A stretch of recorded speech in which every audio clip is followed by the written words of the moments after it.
Christ of the Covenants Session 61诸约中的基督第61讲。我们在讲大卫的约是否有条件的呢？那我们的作者说，首先上帝的计划就是救赎他的子民的计划必定会成就的虽然他的子民会犯罪第二呢，就是对个人来说，他若不遵守上帝的约所吩咐的呢，他在约里面的福分会没有份的。Still, a third factor must be considered. 我们必须考虑第三个因素。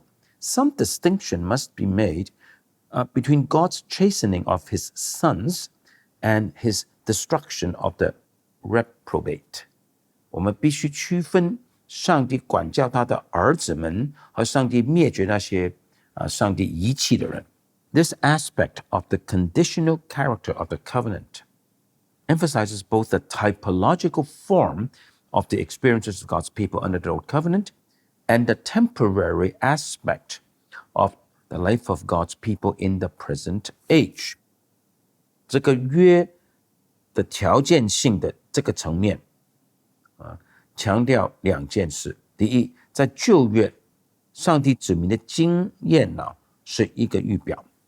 第二，上帝的子民在新约的生活也是暂时的。Under the Old Covenant, 在旧约的时期，在旧的约之下 the chastening of God's sons often was intermingled with the destruction of the reprobate. 上帝常常会把两件事情同时进行的，就是一方面管教他的儿子们，另外一方面灭绝那些他所遗弃的人。It is not always apparent which type judgment was being administered. 很多时候并不是很清楚看见究竟上帝在执行的是哪一种的审判。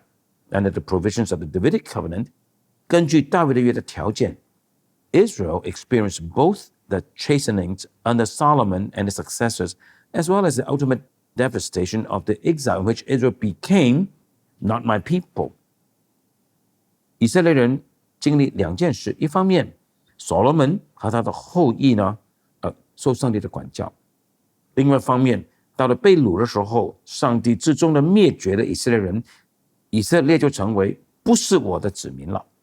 Yet, 但是 it is not possible to make a neat distinction between the status before God of various persons experiences these two forms of judgment, classifying some as sons and others as reprobates.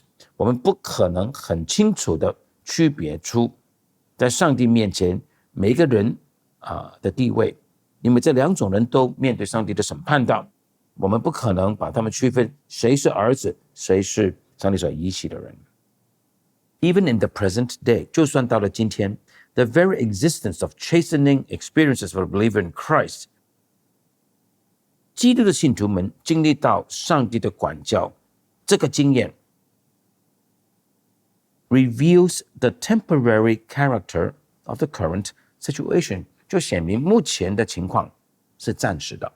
The day shall come in which no such disciplinary chastenings will be necessary. 有一天会来到，就不需要这种的管教和惩罚了。And either the situation prevailing under the old covenant or the situation prevailing under the new. 不论是在旧约最普遍的情况，或者新约目前的情况 the certain outcome of God's covenant is not disturbed. 这两种的情况都没有影响到上帝的约至终的结果的。The presence of threat of judgment on the condition of disobedience does not imply inherently a collapse of the certainty that God ultimately will succeed in his covenanted intention to redeem a people to himself. 虽然上帝会做出一些威吓，若不顺服的话有审判，但这个并不意味着约本质上就会带来一个瓦解，就是上帝就至终不能够成就他的计划，救赎他的子民来归属他的。The question of conditional versus unconditional must be considered in this light. 我们必须从这个角度来看，就哪个约是有条件的还是无条件的。第四 finally 最后 the role of Jesus Christ as the ultimate seed of David， 耶稣基督作为大卫最后的后裔，他所扮演的角色 speaks rather decisively to this question of conditionality in the covenant， 就给我们肯定的回答这个问题，究竟大卫之约是有条件的还是没有条件的。 It may be affirmed as emphatically true， 我们可以很肯定的强调说 David's covenant hinged conditionally on the responsible fulfillment of covenant obligations by Jesus Christ, the seed of David。 我们可以说大卫之约的成就呢，是在于这个条件，就是大卫的后裔耶稣基督负责来遵守所有约里面的责任。 He satisfied in himself all the obligations of the covenant。 耶稣基督他亲自满足所有约的要求的。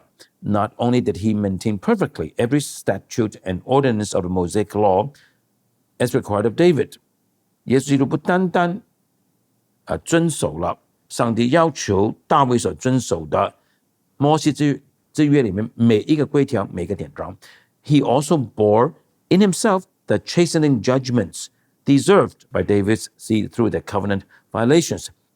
耶稣基督也亲自的担当了那些大卫的后裔因为他们背约而配受的所有的管教和审判。 In Christ， 在基督的身上 the conditional and the certain aspects of the covenant meet in perfect harmony。 约里面有它的条件性，约里面有它的肯定性，在两个层面在基督身上完全和谐的相遇。 In him the Davidic covenant finds assured fulfillment。 在基督身上大卫之约就进入了一个完全肯定的实现。 C.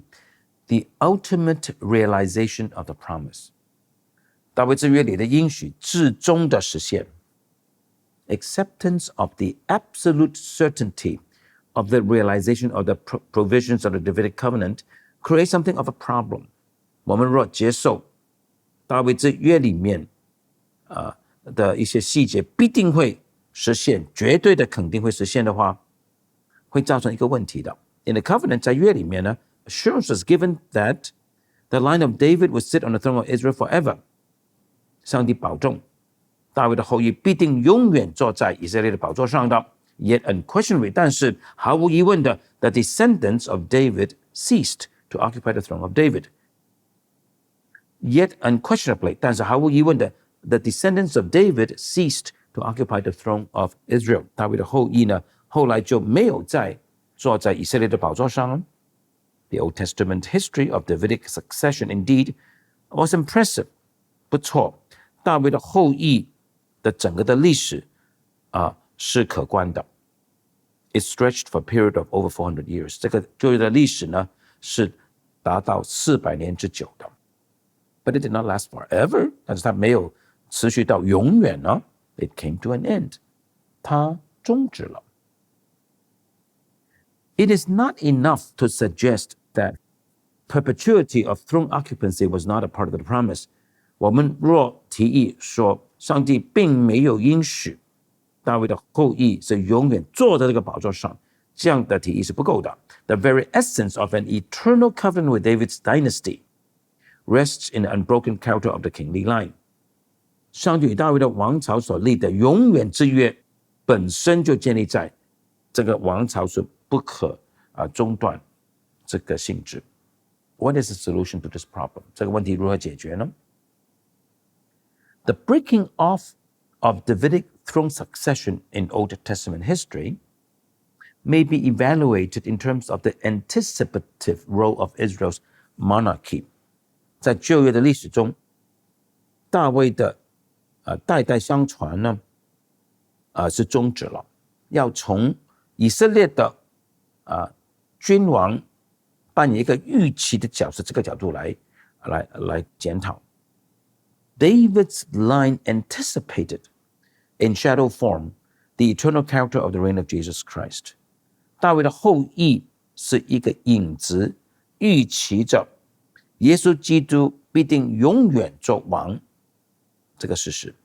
While God actually was manifesting his lordship through David's line， 是的，上帝透过大卫的后裔具体的彰显他的主权的。This human monarchy was serving at the same time as a typological representation of the throne of God itself。 这个人的王朝同时是作为一个预表着上帝的宝座本身的。David's reign was intended to anticipate in shadow form the reality of the messianic redeemer。 大卫的统治呢，是作为影子的，是用来预期弥赛亚救赎主他的统治的真实性。Who was to unite with finality the throne of David with the throne of God。 而这位弥赛亚救赎主呢，是最后来连结大卫的宝座跟上帝的宝座的。Just as the Levitical priesthood anticipated the abiding priesthood of Jesus Christ， 正如利未的后裔的祭司预期着耶稣基督永远做祭司。Just as Moses and the school of the prophets anticipated the prophet par excellence， 就正如摩西和先知的学校都预期着最伟大的先知耶稣。So David and his throne beneficent reign of the coming Messiah。 同样的，大卫和他的宝座是预期着将要来临的弥赛亚的恩典的统治。It is in this context， 我们必须从这个处境来看 that the failure of the Davidic line must be understood， 这样子就能够明白大卫的后裔的失败了。Inherent in every Old Testament type was an inadequacy which demanded some more perfect fulfillment。 在旧约里的每一个预表本身都有着一个不够性，就要求着将来有一个完全的实体来实现。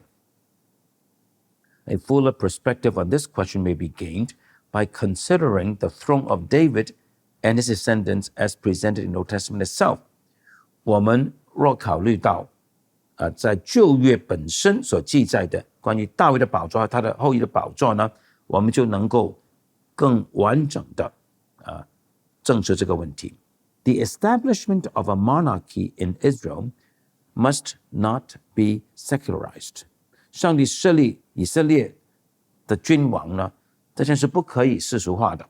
To the contrary， 反之 ，the virtual identity of Israel's throne with God's throne must be recognized if a truly biblical insight into this question is to be achieved。 我们若真的要合乎圣经的来明白这个问题的话呢，我们就必须看到以色列的宝座差不多就等于上帝的宝座的。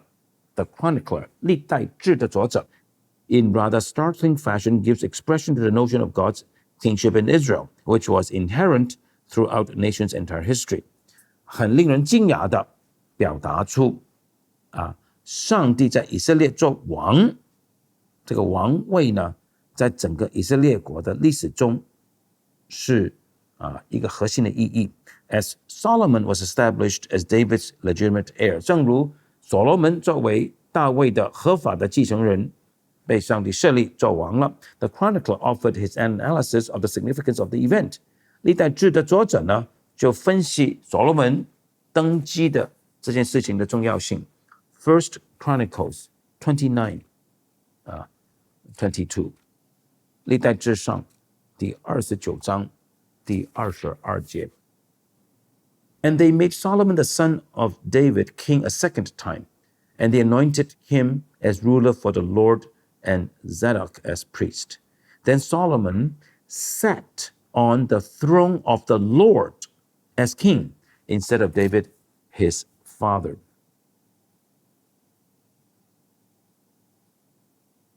历代志上29章第22和23节。他们奉耶和华的命，在膏大卫的儿子所罗门做王，又膏撒督做祭司。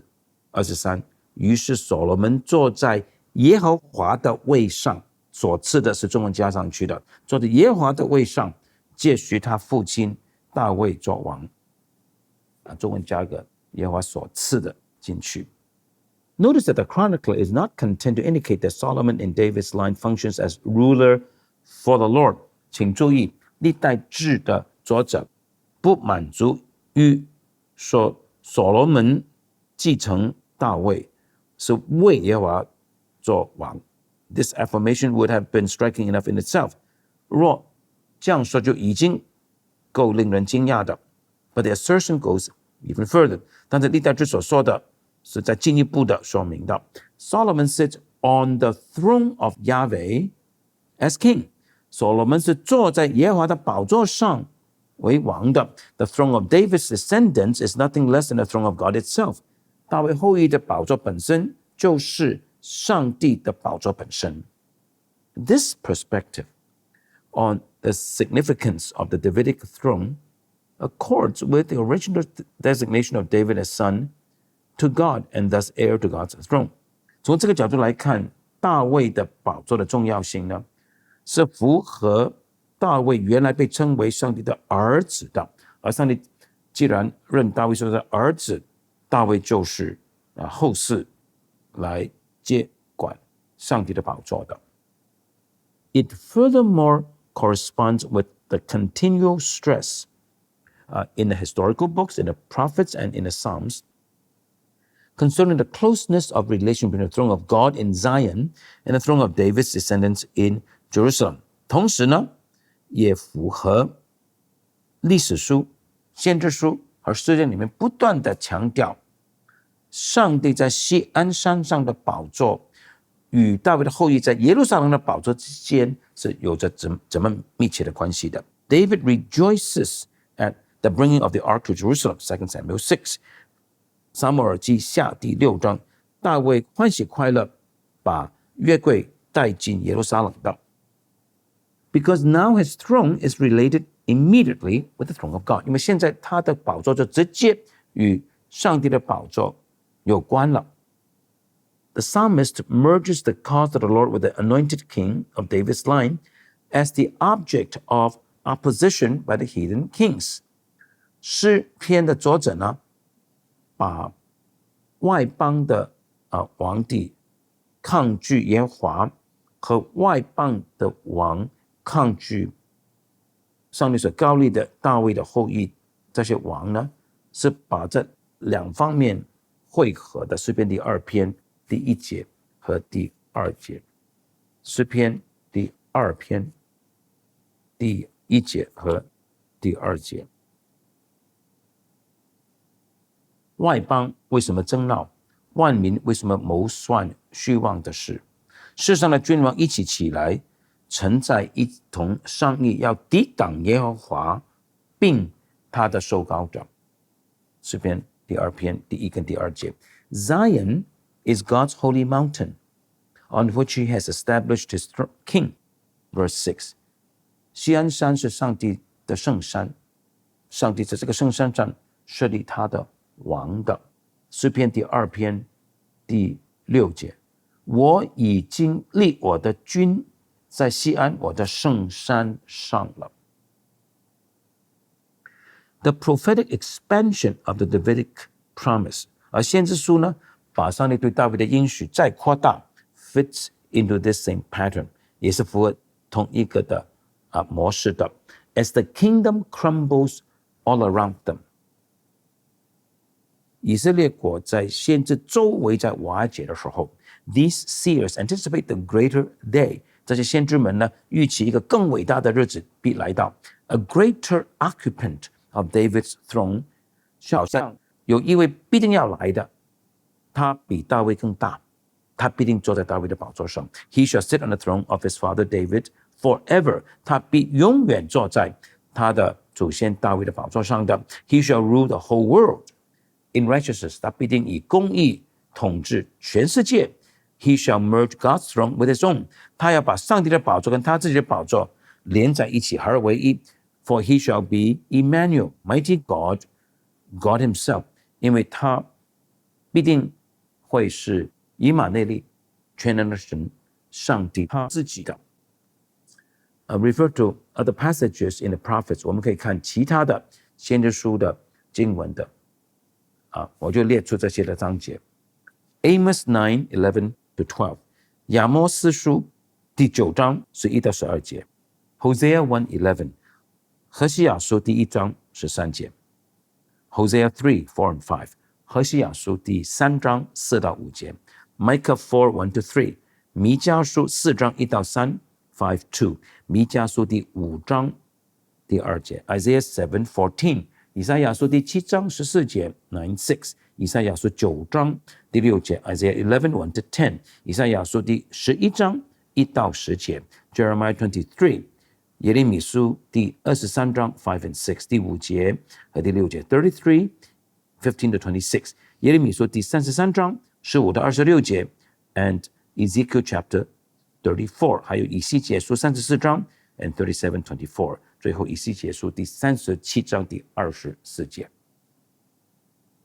The two features central to the Davidic covenant, as noted earlier, relate Israel's kingship immediately with God's throne. 在大卫之约里面有2个核心的特点，都把以色列的王位和上帝的宝座连在一起的。Both the line of David， 就是大卫的后裔的王朝 and the location of Jerusalem， 还有耶路撒冷这个地点 interrelate with the lordship of God himself， 都是与上帝做主这个事实密切的有关的。It is in this context of the Old Testament identification of the throne of David with the throne of God that the position of the modern dispensationalist must be assessed。 我们必须要从这个角度来检讨当代时代论者的立场的。这个观点角度就是在旧约里，大卫的宝座与上帝宝座是等同的。The dispensationalist asserts that Jesus' session at God's right hand has nothing to do with his occupancy of David's throne。 时代论者坚持说，耶稣坐在父神的右边呢，与他坐在大卫的宝座上是毫无关系的。John F. Walvoord asserts， 达拉斯神学院前任的院长 Walvoord W-A-L-V-O-O-R-D 这样的简称。A search of the New Testament reveals， 若研究新约圣经呢，我们就发现 there is not one reference connecting the present session of Christ with the Davidic throne， 没有一处是把目前基督坐在父神的右边和大卫的宝座连接起来的。下一讲我们来看对时代论的批判。我们下一讲继续。